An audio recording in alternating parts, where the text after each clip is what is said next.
आज आम बनइबा बाड़ी कदली रे बेसर दे भजा।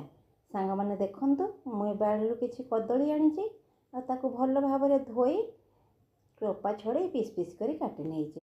एबे आमे गोटे कढ़ाई रे बसई दे देबा किछि रिफाइन ऑयल, कटा होइथिबा कदली, हळदी, स्वाद अनुसार लूण देई ताकु किछि समय पई सिझिबाकू छाड़ी दबा।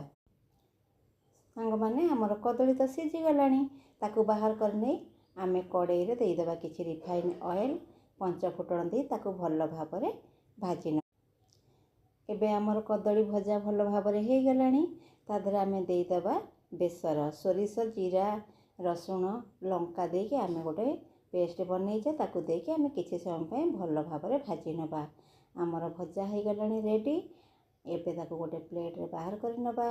भिडियोटी भल लागिले लाइक, शेयर, कमेंट और सब्सक्राइब करिया को भूलिबेनी। रहुछि जय जगन्नाथ।